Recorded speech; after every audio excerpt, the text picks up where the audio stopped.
Ladies and gentlemen, welcome aboard the Pilot Lawyer Podcast. Thank you for your attention while this important legal information is reviewed. What you hear should not replace consultation with an attorney and should not be considered advice for your situation. On behalf of the Pilot Lawyer and your entire crew, it's our pleasure to have you aboard. Welcome, aviators, to the Pilot Lawyer Podcast with us, the Ison Brothers at the Ison Law Firm. You're here as we discuss fascinating details of FAA Medical certification. And if you don't laugh, you cry. That's what we commonly say around the office. We do a lot of crying and just as much laughing. But join us as we discuss the fascinating world of FAA Medical certification. Here we are today doing another episode. We're on a roll. That's 2 weeks in a row. 2 weeks in a row. Well, let me interrupt you. Oh, geez. I know you guys like this guy, so I'm going to say it live on air. There's a little plug for him. Walton Goggins is going to host Saturday Night Live on May 10th. I will be there. Mm-hmm. That is a man. How do you do it, Walter Goggins? Uncle Baby Billy. Uncle Baby Billy. It's an interesting show, that Righteous Gemstones. This guy's in everything lately. Listen, he was in Fallout. He was in White Lotus. Facebook video from, it was basically tying. You're on Facebook? It was tying White Lotus to the Righteous Gemstones, because in White Lotus he's saying, "Oh, I got to go to Bangkok to do whatever," and the next clip was him as Uncle Baby Billy saying, "Well, in Bangkok," and going through this whole expose about how he was in Bangkok doing some nefarious things while preaching. It was interesting. Thanks for ruining both of those for me. There was nothing ruined there. Well, anyhow, I've not ever seen the White Lotus. Does it have nudity in it? Because I can't. My fragile soul can't handle. Well, Alexandria Daddario was in the first season, so there's a more likely than not chance there was. Well, I don't think she's in anything that. I think Jesus feels topless about that. I mean, hey, he made it. He made it. Yeah. Well, it's blasphemous. Anyhow, our mom's not going to like this one. Hey, she's going to like me, though. She's appreciative of real babies. Careful with eyes. Careful with eyes, what you see. So, what do you say? What are we talking about here? Well, today we got a new Cockpit Conundrum for you. Oh, that's going to be a real... That's going to be a real head scratcher. Head scratcher. And then... Head hurter. Probably if you input the question into ChatGPT as you hear it, you will probably get the answer before we're able to reveal it. So there's that. And then we're going to talk about concussions, and maybe we're demonstrating what it sounds like. Three people talking with a concussion. So we're going to talk about concussions. Now, it's a bit of a hairy subject in light of the fact that it's kind of blended with traumatic brain injury and head injuries as far as the FAA is concerned. But I don't want to get too far. Well, it is a form of a head injury, so it makes sense that it would have some overlap there. Why does it have to blend? Well, it blends in the protocol, So, like, if you had a concussion, well, did you meet our criteria for traumatic brain injury? Or did you just have a little simple? So really, like my point here is we're really just talking about the simple concussions, and how that's gonna. What's the difference between a simple concussion and a complicated concussion? Loss of consciousness and the severity of the head injury. Yeah, if you got brain matter, the circumstances of the head injury, I would imagine. Yeah. Why are you talking like this? Because I don't know. I felt like. I hate listening to myself on this, and I thought maybe I come up with a new persona. Colonel Sanders. Leghorn. Well, I do say. So, I guess I understand why people think that we're too silly on here. Who said that? You're still hung up on Trioga Joe. Yeah. I haven't brought him up in a while. He'll live in infamy on this podcast. Yeah. You really had to be around by episode 2 to really know who that is. We just celebrated our 50th episode. Oh. No way. For a second, I thought you were going to say anniversary. No, we've been together a lot longer than that. Let me ask you this, though. Talking about years, when law firms or doctors or anybody, they combine, let's say let's say you're 20 years old. Sure. Let's say you've been in practice for 20 years. We say that. Yeah, let's say it. Let's say Alex is a lawyer, and he's not, which is fine. Let's just say he'd been in practice for 20 years. And let's say I've been in practice for 20 years. And then we advertise it as a combined experience of 60 years. I think that's a little misleading. Yeah, like, we have 60 years worth of experience. It makes you think, this guy must be 80 years old. You know? I see that from time to time. You can't read? I can't. I mean, can't. Obviously, they're not saying. Yeah, I know. Combined. Yeah, sometimes they don't say combined. Like, this firm has 60 years worth of experience. Yeah, I don't like it. I don't like it either. I think it's a little. I mean, let's take all of the attorneys in a big firm. And this firm has 4,000 years of experience. We counseled Jesus at the Garden of Gethsemane. That's the historical event I chose to select on that one. Actually, if you had 4,000 years, you'd be 2,000 years too early. Yeah. So, well, the only counsel he needed was the God Almighty. So, where are you going? A real religious. Where are you going with that? What's that have to do with what we were talking about? We were talking about the anniversaries. Oh, yeah. Of the episode. Let's get off on a tangent here. Here's the question. You know, we said, we're celebrating our 50th anniversary. I'm almost 40. I'll be 40. Combined episodes. 50 episodes. A month or so. Sure. Happy birthday. Right? Yeah, sure. But the thing here is, how long does how long is a string? No. I'm trying to put this in an artful way, but yet this is a kind of an interesting thought I have. That's the first one he's ever had. Right? The idea being, perhaps we've been swimming around with each other longer than just 40 years. Since we're brothers. Yeah. Right? I see. Huh? No, I don't think that's how it works. Well, I mean, what? Is it just poof, spontaneously come into existence? Are you talking about a man's seed? Yeah. But doesn't that die off at sure, maybe once. Our mommy's not going to like this one. But the face that Anthony just made was the same face that his daughter makes when she gets embarrassed and shy. But like, I think that's kind of an interesting thought. I'm pretty sure it dies How long have we really known each other? We couldn't wait to see you go. You being the firstborn. Yeah. Oh, thank God, this guy's he's crap, it's you. You made it? Come on. I don't think that's how it works, though. Well, it's a interesting thought. Stupid Not thought. really. Emily, my wife, is always upset when she thinks about the opening of the movie Look Who's Talking. Yeah, because that's what that is. Sure, and yeah, and exactly. She's like, so why did my parents let me watch that as a kid? Now I know what it is. We didn't know no better back then. How do you do it? Okay, we brought it full circle. We can move on to the content. We killed 8 minutes. Here we go. Of just terrible filler. I think that my thoughts going to go down.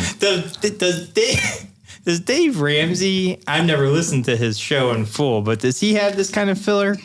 That's stupid. That's a waste of money. A filler. There's got to be content. It's stupid.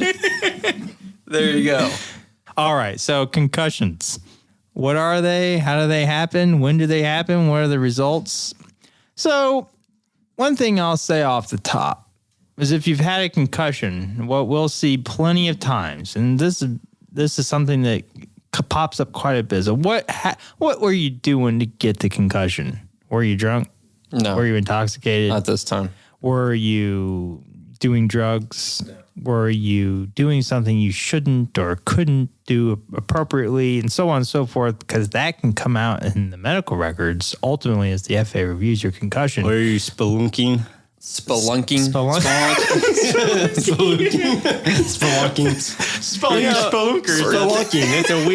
It's a weird term for like base jumping. Right. Why not just call it base jumping? What's the one where you're going in caves? That's cave diving, isn't it? No. That's spelunking, isn't it? Yeah, that's spelunking. Spelunking. Allow me to look it up. Interestingly, I think they could probably Spelunking was when we first met each other, apparently.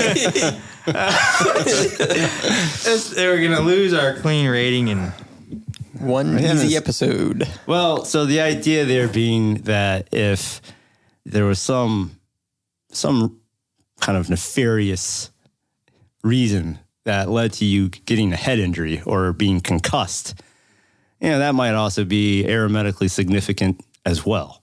That would bear additional oversight or overview or spelunking, inquiry. spelled Spelunking, spelunking, is the recreational activity of exploring caves. It's got nothing to do with diving. Huh. Well, then what was Batman talking about? Yeah, that's the whole, While the Batman Begins, that's the only reason I know the word, because Morgan Freeman said to Christian Bale, hey, Mr. Fox,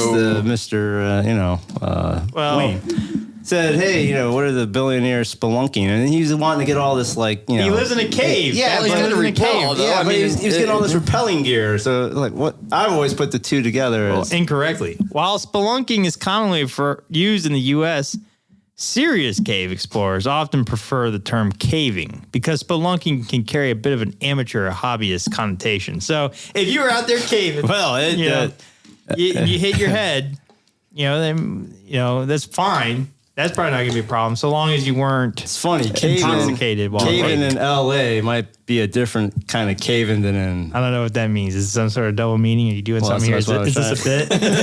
Whatever. Yeah. So you had a concussion. So the point being is that just be advised. This is me officially advising you that what comes out in your records when you go to the hospital because you've hit your head was going to come out to the FAA because the FAA is going to want to see those concussion records, right? So if they want to see the hospital records, make sure there's been no alcohol or drugs or anything else crazy going on, okay? So what if I didn't go to the hospisptal? What if I had an injury and didn't go to the hospital? Well, how do you know you were concussed? Yeah. Well, I had a really bad headache and I was dizzy for, an hour or two. This is a theory that's well beyond this podcast. Why didn't you go? If that was that serious, why didn't you get medical treatment?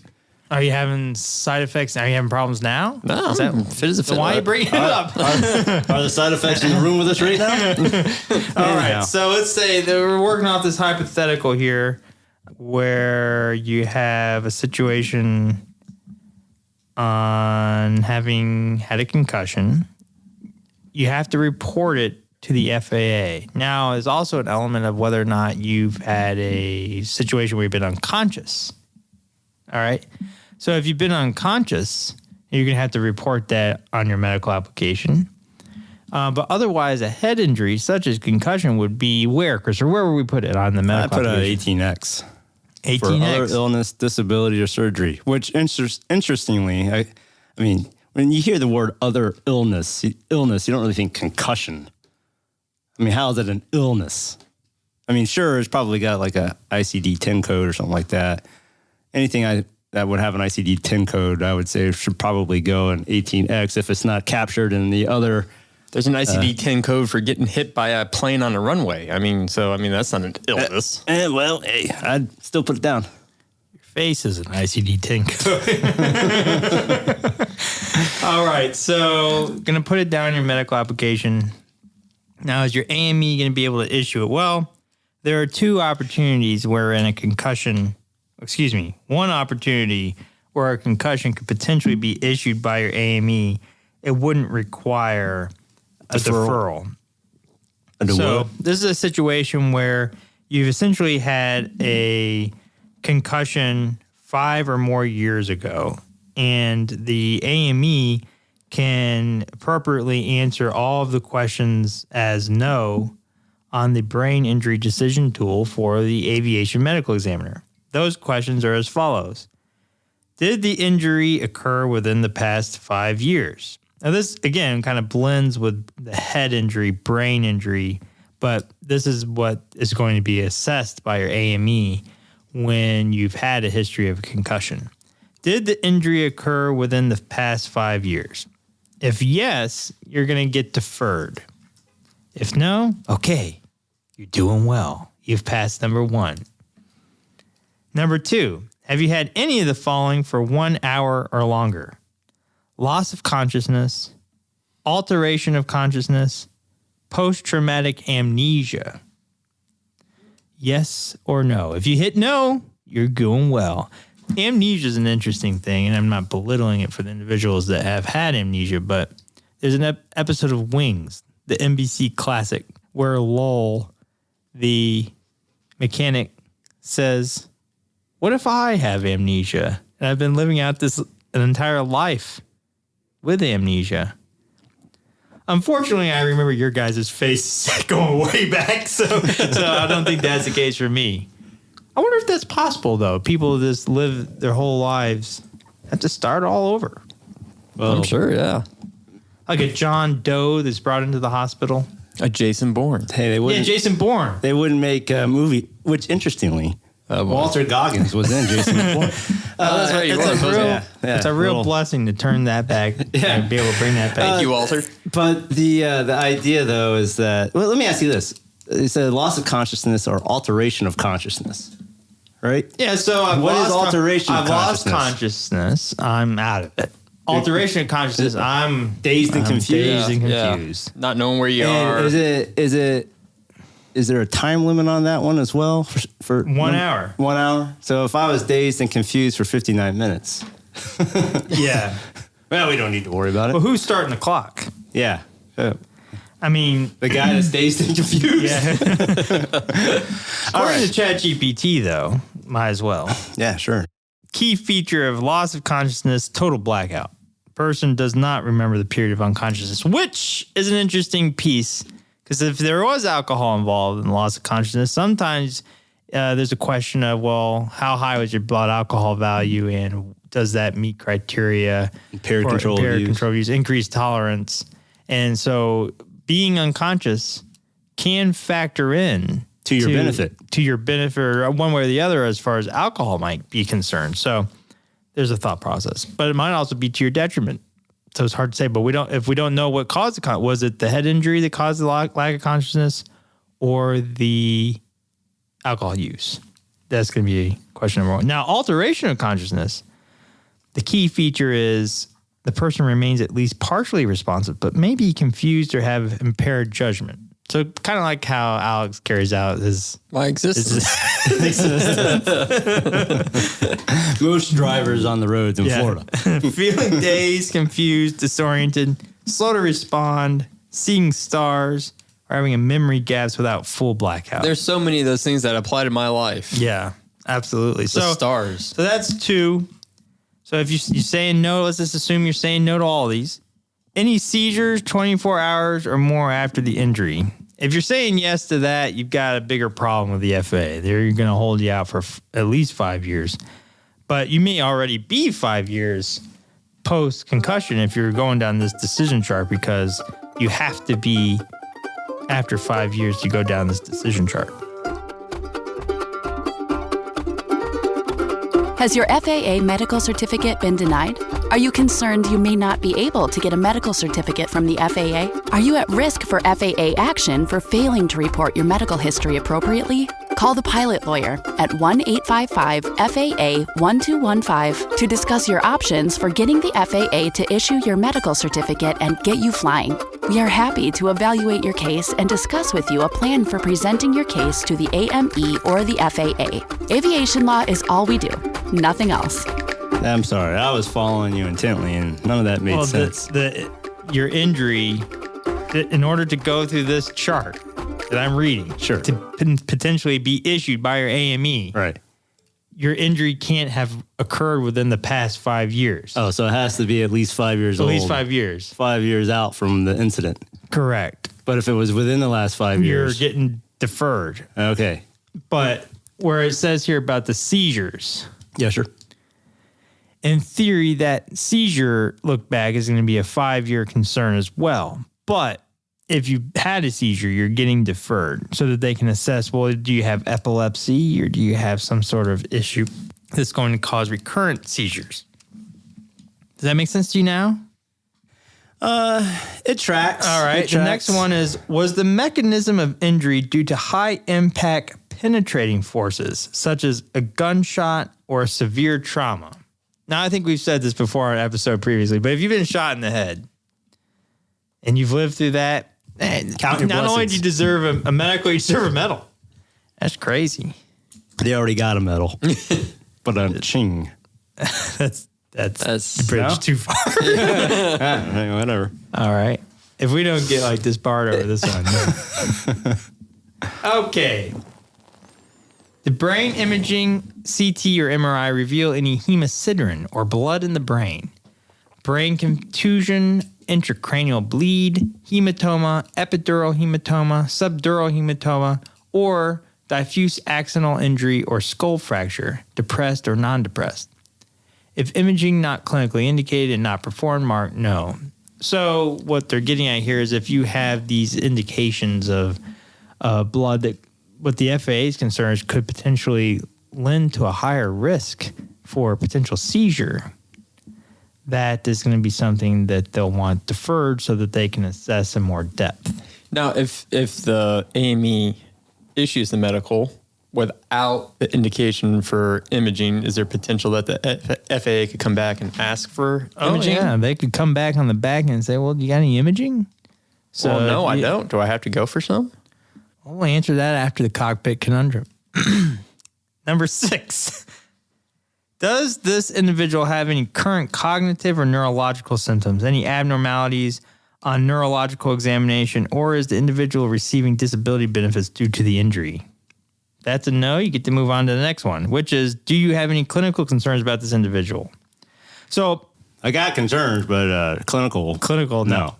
So the point being here is that the AME has to say no to all these things in order to be able to issue you on the spot. Otherwise, with a history of concussion, you're going to get deferred. Now let's transition to the Cockpit Conundrum, and then we'll come back to the answer after further discussion and embarrassment of ourselves. Allow me. A commercial pilot in the United States has one glass of wine at a dinner party the night before a scheduled 9 a.m. flight. They finish the drink at exactly 9 p.m. and report for duty at 8:30 a.m. the next morning, well outside the FAA's 8 hours bottle to throttle rule. They feel fine, show no signs of impairment, and pass a breathalyzer with 0.00 BAC if tested. But under FAA regulations, this pilot could still be found in violation of alcohol rules and possibly lose their certificates. What rule would they still be violating and why, even though they're outside the 8 hours from bottle to throttle rule? Now, Christopher, don't reveal any answers or thoughts. Alex, just keep that confused look on your face. Done. All right. So back to, we'll come back with the answer a little later.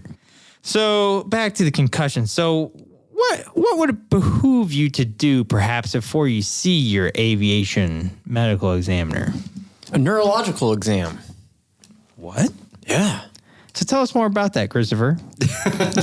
So you go and get yourself a neurological exam and bring it with you.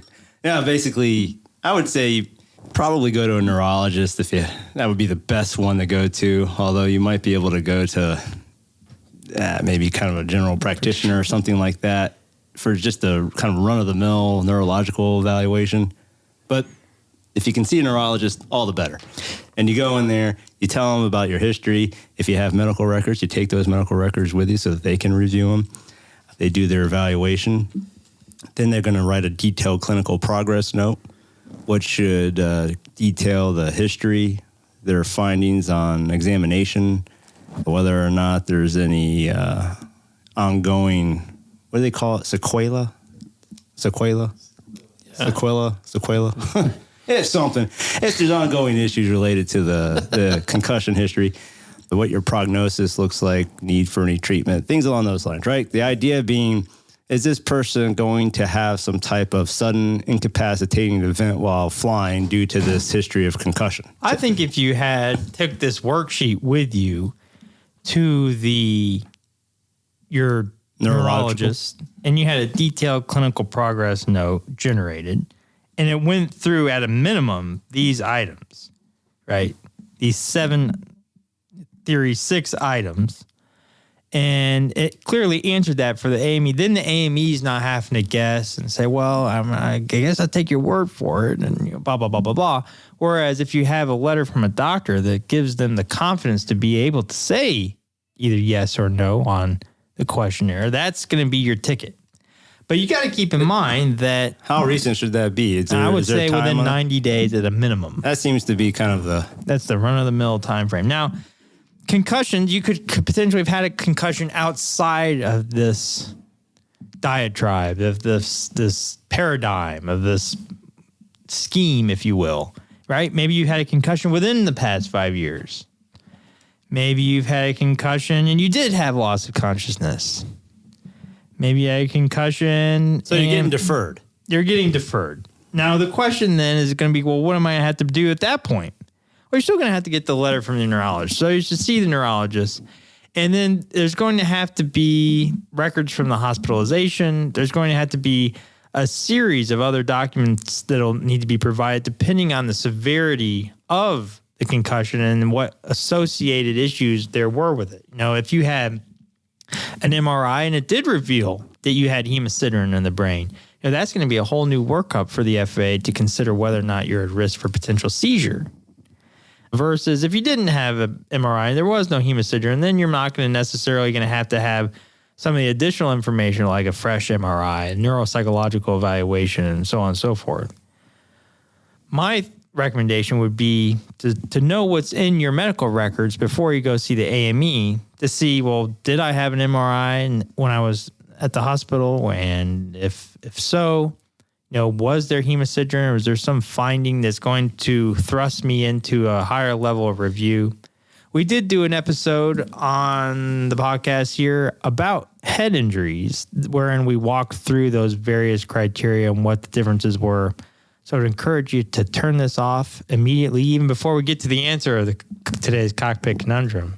And check that out if you have additional questions about the triage. But I think ultimately the idea is to be prepared with a letter at a minimum from your neurologist, even if you meet that criteria, because that's really going to help make things go a bit easier and smoother for the AME. All right. So I think we've embarrassed ourselves enough on this one. Yeah, I don't think our mom and daddy are going to like this one. We won't let him know that's been released. We'll turn off the notifications. We got another episode coming on 2 weeks from now. Yeah. Don't listen to this one. Okay, you ready for the answer? Yeah. Desperate waiting for the answer? So 6153. Wrong. Well, maybe. Maybe. That could apply to anything, though. So here's the answer to today's Cockpit. Do you remember the Cockpit Conundrum? Or I need the to guy read it had again? one glass of wine at 9 p.m. the night before a scheduled Nobody flight said at 9 anything about. Did I say one glass of wine? I'm still looking at this. I thought Let's see. he had wine. Yeah, one glass of wine. One glass of wine. Would have blown a 0-0 if they had tested him at 8:30 when he showed up for work. And had the 8 hours bottle of throttle. So in essence, he should be good to go, you would think. Yep. And here's I think this is going to be a stretch. It might be a conundrum. stretch. It might be a stretch. I think if I were in charge of the Cockpit He's feeling Conundrums, fine. He said, I would have maybe said he had. Let's say he had 4 glasses of wine. All right. Here's the answer. Okay. The answer is 14 CFR 91.17, which is the rule that speaks to the 8 hours. And, well, no, it's not the rule that speaks to the 8 hours. In theory, it does. But it speaks to the 0.04 concentration, which is the legal limit. You know, you can't, if you were to be tested and you're at 0.04, that's where you're in trouble. But 91.17 also says no person may act or attempt to act as a crew member of a civil aircraft while under the influence of alcohol. So, yeah, but the answer the question said that if he were tested, he would have a 0.00. Yeah, but that's the point. He could be 0-0, but the answer here suggests that a pilot could have residual impairment, like slowed reaction time, poor judgment, and fatigue, even at 0.00, and still be considered, quote, under the influence. I think that was a stupid conundrum. I think it's a... Yeah, but how could you be under the influence? What if you had a hangover? Can you be double zeros and have a hangover? So you're saying you can't even be under the influence if you don't have it in your system. But what you're suggesting is the headache is technically under the influence. Well, being influenced by it. You know, with DUIs and things along those lines, that was when I first started out at the state attorney's office. They always made a big deal to us young prosecutors. You know, don't refer to it as drunk driving because you don't got to be drunk. It's impaired driving. Did they say you don't got to be? Did they say it like that? Yeah, exactly like that here in Polk County. You don't got to be. You don't got to be anything. You ain't got to be anything. You just got to be impaired. But the idea being that even if you were under the legal limit, and there's issues there with that too in Florida, but even if you're under the legal limit, you could still show impairment, right? So it's Cockpit Conundrum. But the thing here, though, I mean, it just doesn't seem like if you're at 000 across the board, how are you impaired by it? Well, look this up. Do you have to have it in your, I mean, a hangover?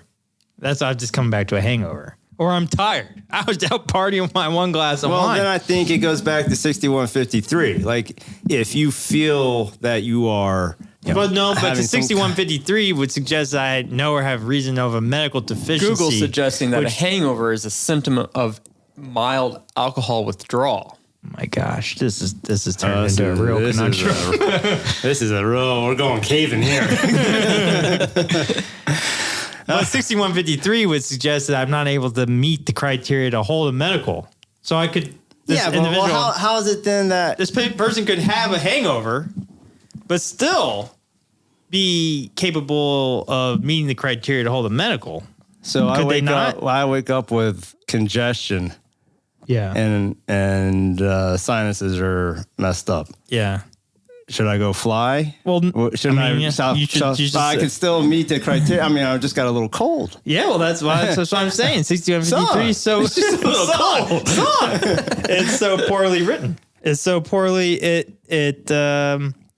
I think 6153 gives you the capability to do a self-assessment at that point, but you try to sell me on it. I'm tired. I'm lethargic. Yeah, I'm hungover. Okay. But you're not drunk. Maybe that. Maybe that. But like with the congestion thing, that didn't stop John McClane from saving New York City in Die Hard 3. Sure. Should you go? Should you go fly? No. But really, the legal aspect of 6153, it just really doesn't. It's sloppy. It's sloppy. We had a judge wanted to say to an unnamed FAA attorney, this is just sloppy. This is sloppy work. Yeah. Which was nice because we weren't on the receiving end. Yeah. That was nice. Anywho, there's your conundrum. I wonder what he'd say about this podcast. Beyond sloppy. Well, I think we've long since landed. And we're just sitting in the airplane now. We're waiting to open the door. Just or talking. The jetway can't be brought to They're vacuuming the cabin around us. That being said. Come on, get out of here. Go, we should probably... I guess we feel okay about that whole business about you being our brother early on. I mean, yeah, for all we know... We could have been celebrating our 50th anniversary. Good God, put this out of its misery, please. All right. Well, you've logged another half hour of half hour plus of just useless information here with the Ison Law Firm. There are some pieces that were interesting and I think helpful. I think the Cockpit Conundrum there really kind of gives you an idea of things you should be considering. You know, I think that's important. And then also, especially with getting the letter before you go see your AME on a concussion, I think that can really make you or break you. Yeah. That's pretty much could have summed up in about 20 seconds. We're the Ison Brothers celebrating our 50th anniversary. Combined anniversary. 50 years of experience. We'll talk to you next time.